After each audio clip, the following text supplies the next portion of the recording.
بسم اللہ الرحمن الرحیم۔ السلام علیکم ورحمۃ اللہ وبرکاتہ۔ دوستو کیسے ہیں؟ امید ہے انشاءاللہ آپ سب خیر خیریت سے ہوں گے۔ دوستو تیسری جنگ عظیم ہمارے سر پہ کھڑی ہے، ایسا کہنا ہے ڈاکٹر اسرار کا، اور آج دن تک اس نے سیاسی اور اسلام کے بارے میں جتنے بھی پیشن گوئیاں کی ہیں حدیث کے مطابق وہ ساری کی ساری سچ ثابت ہوئی ہیں۔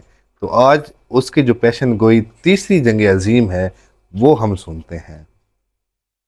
تو اس سے پہلے جو میرے دوست نئے آئے ہیں میرے چینل پہ وہ میری ویڈیو کو لائک اور شیئر ضرور کرنا، لیکن اس سے پہلے میرے چینل کو سبسکرائب ضرور کریں، جزاک اللہ۔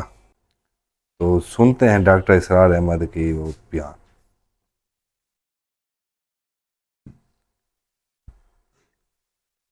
حضور کی خوشخبری یہ ہے ثم تکون خلافت علی منہاج النبوہ، پھر ایک دور آئے گا خلافت علی منہاج النبوہ کا۔ یہ محمد الرسول اللہ کی نوید ہے، وہو صادق المصدوق، وہ سچے ہیں، ان کی صداقت پر خود اللہ گواہ ہے، لہذا وہ دور آ کر رہے گا، اس میں کسی بھی بندہ مومن کے لیے کسی شک و شبے کی کوئی گنجائش نہیں۔ اگلی حدیث سنیے، اب جب یہ دور آئے گا تو عالمی ہوگا، جیو ورلڈ آرڈر نہیں ہوگا، جسٹ ورلڈ آرڈر ہوگا۔ یہ نیو ورلڈ آرڈر NWO، حقیقت میں جیو ورلڈ آرڈر ہے JWO، لیکن اسی کو بدلنا ہے جسٹ ورلڈ آرڈر آف اسلام، اور وہ گلوبل ہوگا۔ دو حدیثوں کا تذکرہ کر دوں۔ حضرت ثوبان حضور کے ایک آزاد شدہ غلام تھے، وہ روایت کرتے ہیں، مسلم شریف کی روایت ہے، یہ صحیحین میں فرماتے ہیں کہ حضور نے ارشاد فرمایا ان اللہ زوالی الارض فرأیت مشارقها ومغاربها وان امتی سیبلغ ملکها ما زوی لی منها، رواہ مسلم رحمہ اللہ۔ حضور فرماتے ہیں اللہ تعالیٰ نے میرے لیے پوری زمین کو لپیٹ دیا، یہاں تک کہ میں نے اس کے سارے مشرق دیکھ لیے، سارے مغرب دیکھ لیے، اور سن لو مجھ سے، ٹیک اٹ فرام می، میری امت کی حکومت ان تمام علاقوں پر قائم ہو کر رہے گی جو مجھے زمین کو لپیٹ کر اور سکیڑ کر دکھا دیے گئے۔ گلوبل ہوگی کہ نہیں؟ دوسری حدیث سنیے، یہ پھر مسند احمد ابن حنبل کی ہے۔ حضرت مقداد ابن اسود رضی اللہ تعالی عنہ فرماتے ہیں حضور نے فرمایا لا يبقى على ظهر الارض بيت وبر ولا مدر الا ادخله الله كلمة الاسلام بعز عزيز وذل ذليل اما يعزهم الله فيجعلهم من اهلها او يذلهم فيدونون لها۔ یہ ہے حدیث مسند احمد ابن حنبل کی۔ اور حضرت مقداد فرماتے پھر میں نے کہا اچھا تب تو ہو جائے گی وہی بات، وَيَكُونَ الدِّينُ كُلُّهُ لِلَّهِ، دین کل کا کل اللہ کے لیے ہو جائے گا۔ حدیث کا ترجمہ یہ ہے کہ حضور نے فرمایا روئے زمین پر نہ کوئی اینٹ گارے کا بنا ہوا گھر رہے گا، نہ کوئی اونٹ کے بالوں کے بنے ہوئے کمبلوں کا خیمہ رہے گا جس میں اللہ تعالیٰ کلمہ اسلام کو داخل نہ کر دے۔ لیکن یہ داخلہ دو طریقے سے ہوگا، بعز عزیز و ذل ذلیل، یا صاحب عزت کے اعزاز کے ساتھ، یا کسی مغلوب کی مغلوبیت کے ساتھ، یعنی یا تو اللہ تعالیٰ ان کا اعزاز فرمائے گا اور وہ کلمہ اسلام کے خود قائل ہو جائیں گے۔ جب گھر والا خیمے والا اسلام لے آئے گا تو اسلام اس کے گھر میں داخل ہوگا، اس کو بھی عزت نصیب ہوگی۔ وَلِلَّهِ الْعِزَّةُ وَلِرَسُولِهِ وَلِلْمُؤْمِنِينَ، عزت تو حق ہے اللہ کا، اس کے رسول کا اور اہل ایمان کا۔ اور اگر وہ اسلام قبول نہیں کرے گا تو یؤتُ الْجِزْیَةَ عَنْ یَدٍ وَهُمْ صَاغِرُونَ، چھوٹے ہو کر رہنا پڑے گا، جزیہ دینا ہوگا، اسلام کی بالادستی قبول کرنی ہوگی۔ بتائیے اس کے بعد بھی کوئی شک ہے؟ یہ ہے آسمانی نقشہ۔ یہ اللہ فرما رہے ہیں واللہ متم نورہ ویابی اللہ الا یتم نورہ لیظہرہ علی الدین کلہ ولو کرہ المشرکون، یہ اللہ کا فیصلہ ہے۔ ادھر یریدون لیطفئوا ہے، یہ زمینی نقشہ ہے۔ اب شکل کیا ہے؟ اب میں آپ سے عرض کر دوں کہ ان دونوں کے مابین جو خلا نظر آ رہا ہے، کوئی شخص یقین کے ساتھ نہیں کہہ سکتا کہ اب حالات کا کیا رخ ہوگا، اس لیے کہ ظاہر بات ہے قرآن مجید میں مستقبل کے بارے میں خود حضور سے کہلوایا گیا وَإِنْ أَدْرِي أَقَرِيبٌ أَمْ بَعِيدٌ مَا تُوعَدُونَ، لوگوں مجھے معلوم نہیں ہے کہ جس بات کی تمہیں خبر دی جا رہی ہے وہ قریب آ چکا ہے یا دور ہے۔ وَإِنْ أَدْرِي لَعَلَّهُ فِتْنَةٌ لَكُمْ وَمَتَاعٌ إِلَىٰ حِينٍ، اور میں نہیں جانتا، ہو سکتا ہے اللہ کچھ اور مہلت دے دے تمہیں، اور کچھ اور آزمائش جو ہے اس کے لیے تمہارے لیے کوئی اور مہلت عطا فرما دے، ہو سکتا ہے۔ تو میں بھی کسی دعوے سے نہیں کہہ رہا، لیکن دو امکانات ہیں۔ امکان نمبر ایک کیا ہے؟ ابھی عالم اسلام کا ایک سالڈ بلاک ہے جو یہودی ورلڈ آرڈر کی نگاہوں میں کھٹک رہا ہے۔ میں کھٹکتا ہوں دل یزداں میں کانٹے کی طرح۔ اگرچہ ان کی اسٹریٹجی کیا ہے؟ ایک ایک کر کے ان کے حصے بکھرے کر کے تیا پانچا کرو۔ ابھی وہ بلاک کون سا ہے؟ ایران ہے، افغانستان ہے، پاکستان ہے، اور روسی ترکستان سے آزاد ہونے والی جو ریاستیں ہیں، یہ ایک سالڈ بلاک۔ یہ عجمی مسلمان عربی نہیں، عربی گئے، یہ نوٹ کر لیجئے، اس لیے کہ عربوں کو اللہ نے فضیلت دی تھی، محمد ان میں سے تھے صلی اللہ علیہ وسلم، یہ رتبہ بلند ملا جن کو مل گیا۔ لیکن ساتھ ہی اللہ نے دھمکی بھی دے دی تھی سورہ محمد میں، ان تتولوا یستبدل قوما غیرکم، اگر تم پیٹھ دکھا دو گے اس مشن کو جو ہم نے تمہارے حوالے کیا ہے، تمہیں ہٹائیں گے، کسی اور کو لے آئیں گے۔ اور یہ بات ہو چکی ہے 13ویں صدی عیسوی میں، 1258 میں، جب سقوط بغداد ہوا ہے، عربوں کے ہاتھ سے عالم اسلام کی قیادت چھین لی گئی، معزول کر دیے گئے۔ اس کے بعد قیادت کن کے ہاتھوں میں آئی؟ ترکوں کے ہاتھ میں، ترکان تیموری ہندوستان میں، ترکان صفوی ایران میں، ترکان سلجوقی مڈل ایسٹ میں، اور ترکان عثمانی کا تو کہنا ہی کیا ہے، وہ ایشیا مائنر سے چل کر آپ کو معلوم ہے کہ مشرقی یورپ کا کتنا بڑا علاقہ، دی گریٹ آٹومان امپائر اس صدی کے آغاز تک قائم تھی۔ اس صدی میں عجیب عجیب معجزے ہوئے ہیں۔ گریٹ آٹومان امپائر جو 3 بر اعظموں پر محیط، نام و نشان ختم۔ The great U S S R, نام و نشان ختم۔ اب تو روس صاحب ایک ملک کی حیثیت سے رہ گئے۔ یہ اس صدی میں دو اور وقت نہیں ہے میں اور آپ کو کیا بتاؤں، اس صدی میں تو بڑے بڑے عجیب عجوبے ہوئے ہیں، بڑی بڑی 2 عظیم جنگیں ہو چکی ہیں، تیسری جو ہے سر پر کھڑی ہے، دور نہیں ہے، جس کو حدیث میں کہا گیا ہے الملحمۃ العظمی، تاریخ انسانی کی عظیم ترین جنگ، اور وہی صلیبی جنگ جس کا آغاز بوسنیا سے ہو چکا ہے۔ بہرحال اس وقت جو میں کہہ رہا تھا، ورنہ میرے پاس تو یعنی یہ کہ درد دل کہنے کے لیے وقت نہیں ہے، مجھے اپنی بات کو محدود کرنا پڑ رہا ہے، لیکن میں اب آ رہا ہوں اصل موضوع کی طرف، کہ ایک امکان تو یہ ہے کہ اس بلاک میں اسلام کا احیاء ہو، اور اس کے لیے کچھ نویدیں بھی موجود ہیں احادیث نبویہ میں۔ وہ تو آپ نے سنا ہوگا اقبال کا شعر، میرے عرب کو آئی ٹھنڈی ہوا جہاں سے، میرا وطن وہی ہے، میرا وطن وہی ہے۔ حدیث میں آتا ہے یخرج الناس من المشرق یؤتون للمہدی، یعنی سلطانہ، مشرق سے فوجیں نکلیں گی کہ جو کہ مہدی کی حکومت قائم کریں گی۔ یہ مہدی اہل تشیع کے مہدی اور ہیں، ہمارے مہدی اور ہیں۔ اہل تشیع کے عقیدے کے مطابق ان کے 12ویں امام جو روپوش ہو گئے تھے، وہ امام مہدی ہیں، وہ ظاہر ہو جائیں گے، ابھی امام غائب ہیں، پھر وہ ظاہر ہو جائیں گے۔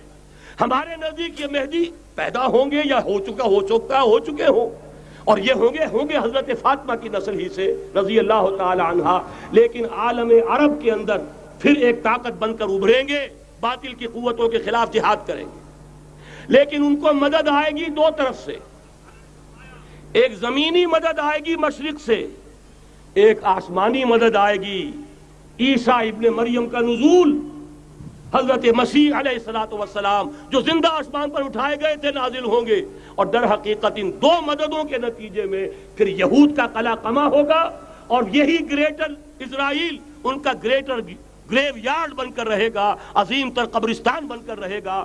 اس کی بڑی واضح حدیثیں موجود ہیں، اس کی بڑی تفصیلی خبریں موجود ہیں، یہ احادیث کی کتب کے اندر، بدقسمتی سے ہماری اس کی طرف توجہ نہیں ہے۔ ایک تو یہ ہو سکتا ہے، اسی طریقے سے ایک اور حدیث ہے، یخرج من خراسان رایات سود، اور یہ مسلم شریف کی روایت ہے، نوٹ کیجئے گا، نہیں ترمذی شریف کی روایت ہے، یخرج من خراسان رایات سود لا يردها شيء حتى تنصب بإيلیا، اور خراسان حضور کے زمانے میں آج کے افغانستان کا نام تھا۔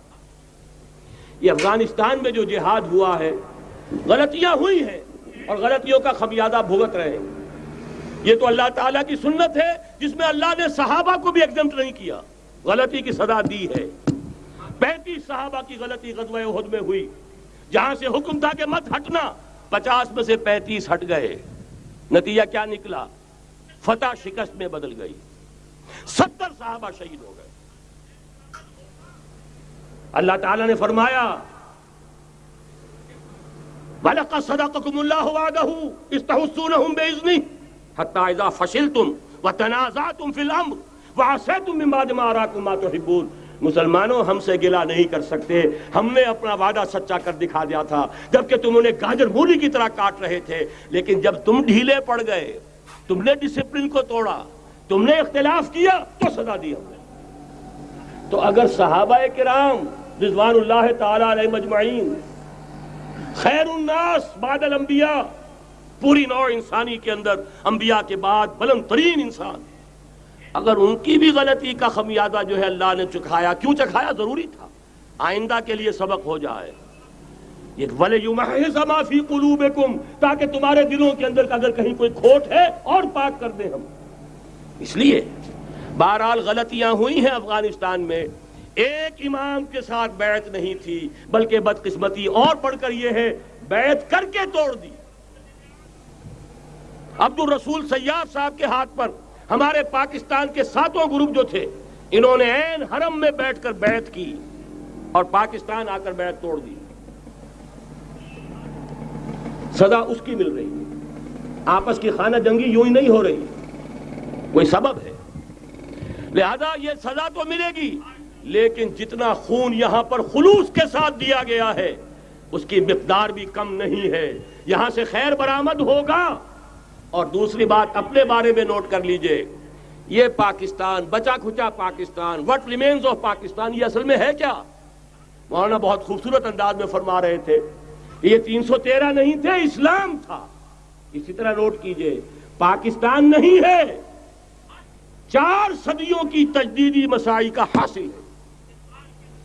آپ نے کبھی نوٹ کیا ختم نبوت کے بعد اب سب سے اونچا منصب کس کا ہے؟ مجددین. سنن ابی داؤد کی روایت, ان اللہ یبعث فی هذه الامہ علی راس کل 100 عام من یجدد لها دینها. اور نوٹ کیجئے, کوئی بات ہے 1000 برس تک سارے مجدد عالم عرب میں پیدا ہوئے. جیسے ہی دوسرا 1000 سال شروع ہوا, الف ثانی کا مجدد اعظم شیخ احمد سرہندی کہاں تھا؟ صنم خانہ ہند میں حاضر ہوا. میں شیخ مجدد کی لحد پر, وہ خاک کے ہے زیر فلک مطلع انوار, گردن نہ جھکی جس کی جہانگیر کے آگے, جس کے نفس گرم سے ہے گرمی آرات. وہ پھر 12ویں صدی کا مجدد اعظم امام الہند شاہ ولی اللہ دہلوی, 13ویں صدی کا مجدد اعظم سید احمد بریلوی, اس کے خون کا امین اور اس کے ساتھ کے شہداء کے خون کا امین, ان کے جسموں کا امین. آپ کا خطہ ہزارہ, آپ کا خطہ سوات, اس میں ان کی جانیں ہیں جو دی گئی ہیں. اور وہ نہایت میں آپ سے عرض کر دوں, دور صحابہ کے بعد اتنا خالص اسلامی جہاد پوری مسلمان تاریخ میں نہیں ملے گا جتنا وہ تحریک شہیدین کا تھا.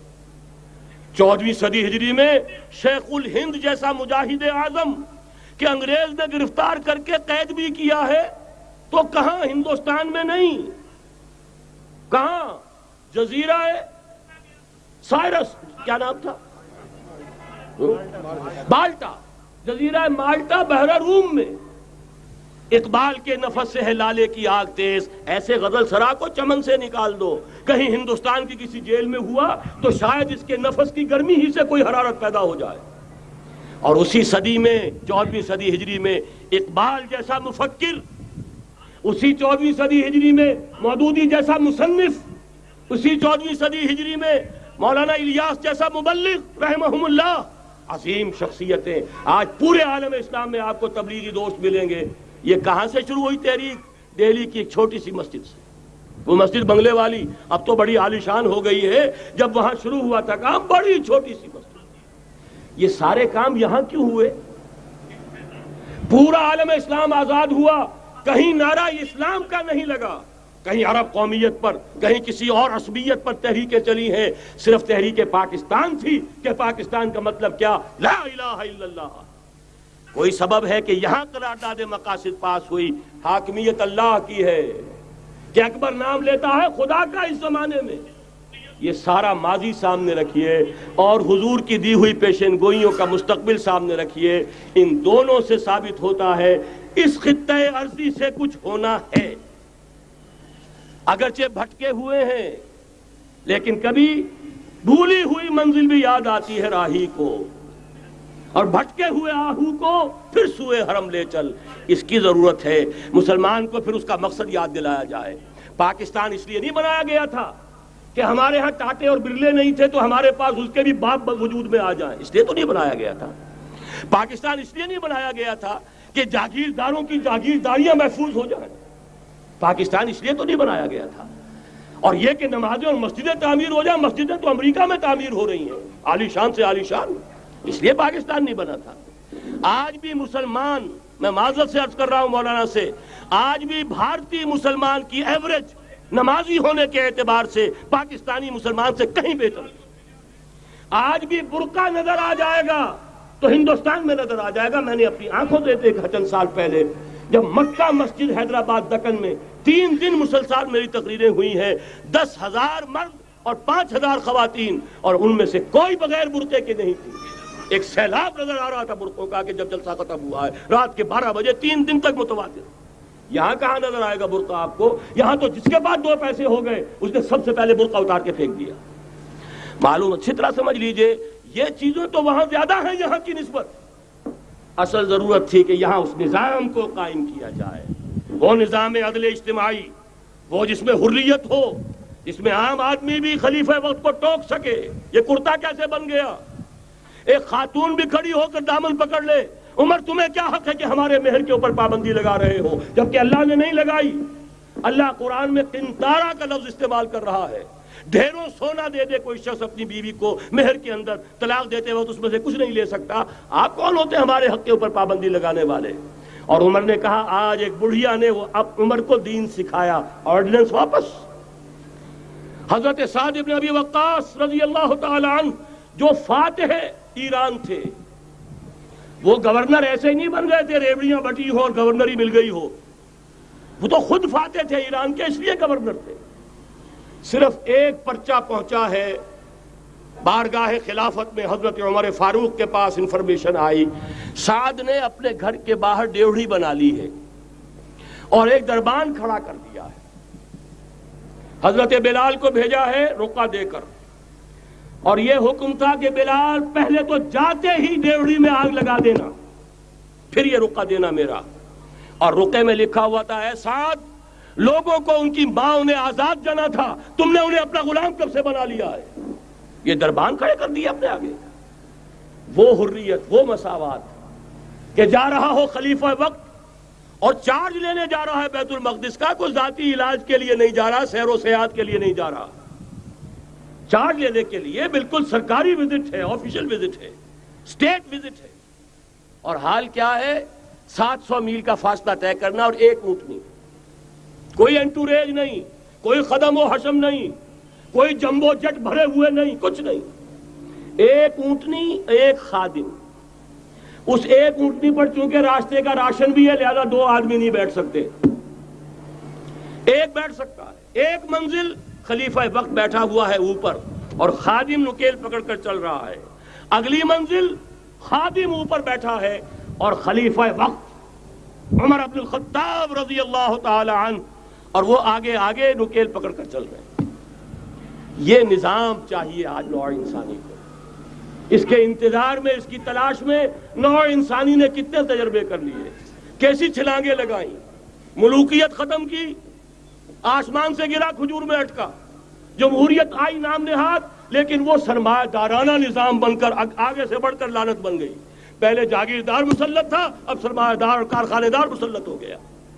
اس سے نکلنے کے لیے زور لگایا، کمیونزم کی طرف گئے، چھلانگ لگائی، اب ایک پارٹی ڈکٹیٹر بن کر بیٹھ گئی۔ انسان رست از یک بنتا افتاد در بندے دیگر، ایک چیز سے غلامی سے نجات پاتا ہے، دوسری میں پھنس جاتا ہے۔ اور کیوں؟ کہ وہ نظام عدل اجتماعی جو محمد عربی کو دے کر بھیجا گیا تھا اس کے کسٹوڈین سوئے ہوئے ہیں، اس کے کسٹوڈینز کو اندازہ ہی نہیں۔ یہ نسخہ تو ہمارے پاس تھا، ہمیں عمل کرنا تھا اور دنیا کے سامنے پیش کرنا تھا۔ پاکستان بنایا اس لیے گیا تھا کہ ہم اس کا ایک نمونہ دنیا کے سامنے پیش کریں گے۔ قائد اعظم نے فرمایا تھا کہ ہم یہ چاہتے ہیں کہ پاکستان کی صورت میں عہد حاضر میں اسلام کے اصول حریت و اخوت و مساوات کا ایک نمونہ قائم کر کے دکھائیں۔ کہاں ہے وہ؟ بھٹک گئے، سو گئے۔ بہرحال اب بھی وقت ہے، جب تک سانس تب تک آس۔ میرے عزیز نے تو ڈرایا ہے اور صحیح ڈرایا ہے۔ اللہ تعالیٰ نے 25 برس انتظار کیا تھا، پہلے عذاب کا کوڑا پھر مارا ہماری پیٹھ پر۔ وَلَنُذِيقَنَّهُم مِّنَ الْعَذَابِ الْأَدْنَىٰ دُونَ الْعَذَابِ الْأَكْبَرِ، بڑے عذاب سے پہلے چھوٹا عذاب کا مزہ چکھائیں گے۔ لَعَلَّهُمْ يَرْجِعُونَ، شاید کہ لوٹ آئیں۔ وہ ہم سے 1000 میل کے فاصلے پر ہوا تھا، اگرچہ 93,000 ہمارا کڑیل جوان، جن میں غالباً 43,000 فوجی، اور یہ کہ تقریباً اتنی تعداد میں جو غیر فوجی تھے، وہ اس ہندو کے غلام بنے، قیدی بنے، جن پر 800 برس تک، کہیں 600 برس تک، کہیں 1000 برس تک حکومت کی تھی۔ اتنی بڑی شکست کا کلنک کا ٹیکا ہماری پیٹھ پر پڑا۔ پہلے عذاب کا کوڑا آ گیا تھا، 25 برس ہو گئے تھے قمری حساب سے، نوٹ کر لیجئے۔ یہ نہ سمجھیے 24.25 برس ہوئے تھے، 24.25 برس قمری حساب سے 25 برس تھے۔ اور اب نوٹ کر لیجئے اگلے 25 برس کے پورے ہونے میں اگلے رمضان کی 27 تاریخ تک صرف مہلت ہے۔ نصف صدی پوری ہوا چاہتی ہے۔ کوئی عجب نہیں اس عذاب الادنیٰ کے بعد ہم جاگے نہیں، ہوش میں نہیں آئے۔ کوئی عجب نہیں کہ بڑے عذاب کا کوڑا ہماری پیٹھوں پر برس جائے۔ لیکن مجھے یہ یقین ہے، نوٹ کر لیجئے، اگر یہ دوسرا امکان ہو گیا، خدا نہ خواستہ اللہ کے عذاب کا کوڑا ہماری پیٹھ پر برسا، مجھے یقین ہے اللہ ہندوؤں کو مسلمان بننے کی توفیق دے گا، لیکن اسلام کا بول بالا اسی خطے سے ہوگا۔ تاریخ میں یہ ہو چکا ہے آیا فتنہ تاتار کے افسانے سے، پاسباں مل گئے کعبے کو صنم خانے سے۔ تاتاریوں کے ہاتھوں کروڑوں مسلمان قتل ہوئے، لیکن اسلام نے تاتاریوں کو فتح کر لیا، اور پھر اسلام کا مسلمانوں کا دوسرا دور عروج انہی تاتاریوں کی مختلف شاخوں کے تحت ہوا۔ وہ تاتاری ہی تو تھے، وہ سارے ہورس، ٹرکش ہورس، ترکان تیموری، ترکان صفوی، ترکان سلجوقی، ترکان عثمانی، وہی تو سٹاک تو وہی ہے آیا فتنہ تاتار کے افسانے سے، پاسباں مل گئے کعبے کو صنم خانے سے۔